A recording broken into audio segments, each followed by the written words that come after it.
Kenapa Ustadz dengan popularitas tinggi sekarang justru menghindari politik? Saya bukan menghindari politik. Saya justru dosen ilmu politik. Di komunikasi ada diajarkan komunikasi politik. Ya. Tapi saya tidak mau berpolitik praktis. Kenapa? Karena saya merasa bukan ahli saya di situ.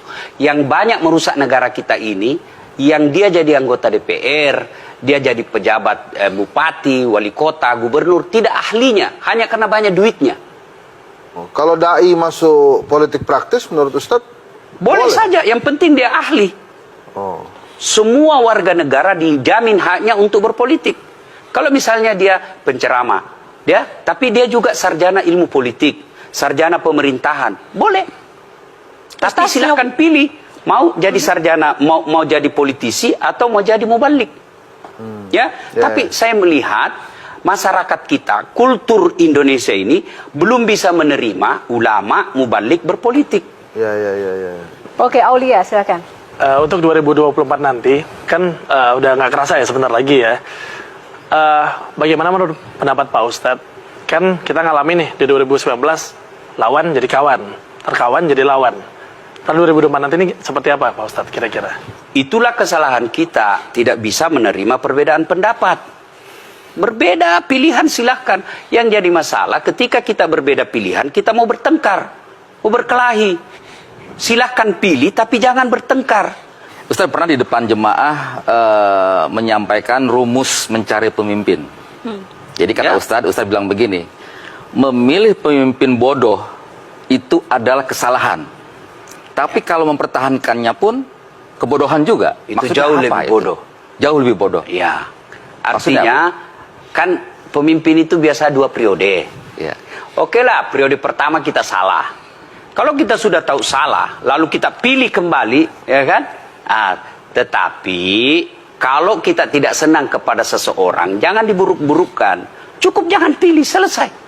Jadi apa hukumnya Pak Ustadz ketika janji calon legislatif atau calon pemimpin kepala daerah atau calon pemimpin sudah pemimpin nih, disambung sama Bang Henry, ketika itu tidak ditepati atau dari awal memang diniatkan hanya untuk mengiming-imingi rakyat saja untuk mendapatkan suaranya, apakah itu termasuk kebohongan? Sudah jelas atau janji munafik, palsu? khianat namanya. Hukumnya haram. Jadi munafik itu kan kalau dia ngomong dia bohong, dipercaya dia khianat, diberi amanah dia tidak lakukan. Nah, tiga-tiganya dia sudah lakukan, bodoh kita kalau milih lagi. Baik, terima kasih. Yang baik dipertahankan, kalau nggak baik ya harus ada perubahan ya. Baik, box nomor berapa Ustaz? Nomor 8. Udah diperjelas-jelas gitu loh. Nomor 8, di balik nomor 8 kita buka julid plus 62. Nah, kita akan persilakan audiens untuk langsung bertanya pada Ustaz. Silakan. Bismillah, Assalamualaikum Ustaz. Waalaikumsalam warahmatullahi wabarakatuh. Perkenalkan, nama saya Rati Mustika. Saya dari mahasiswa Universitas Muhammadiyah Profesor Dr. Hamka atau disebut UHAMKA. Ya. Jadi saat saya ingin menanyakan terkait fenomena seorang istri yang ketika menikah dia berhijab atau memakai cadar.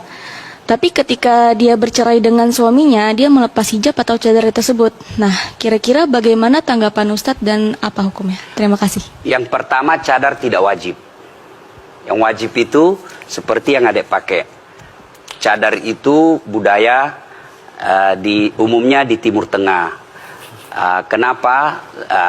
Konon kabarnya, 1 menghindari panas, 2 menghindari debu, ya kan? Tapi kalau mau pakai silahkan.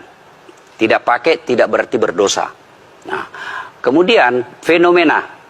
Kenapa sebelum menikah dia pakai jilbab, sudah menikah tetap pakai jilbab? Kemudian bercerai dia buka jilbabnya. Ada kan fenomena seperti itu.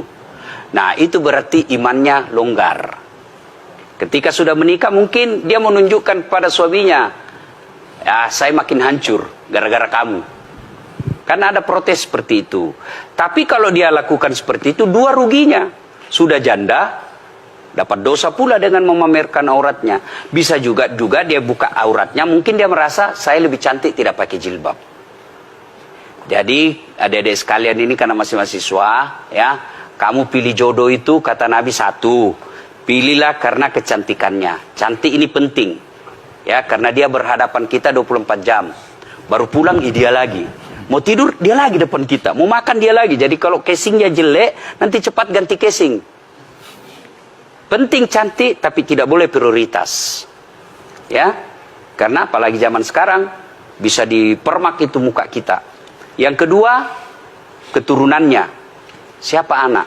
Tapi tidak boleh prioritas. Kenapa? Karena ada orang bapaknya Nabi, anaknya jadi pengkhianat. Anaknya Nabi Nuh. Yang ketiga, kata Nabi, lihat kekayaannya. Islam tidak melarang milik materialistik, tidak. Rasulullah menikah dengan Siti Khadijah itu, Khadijah kaya, orang paling kaya di Mekah waktu itu. Tapi tidak boleh materialistik. Nah, yang keempat, agamanya. Ibu-ibu di Makassar nanya, Ustadz, kenapa agama nomor 4? Sebenarnya jangan salah, agama betul nomor 4, tapi tidak titik sampai di situ, berkoma. Ada penegasan oleh Nabi, utamakan agamanya, karena dengan agama kau akan mendapat semuanya.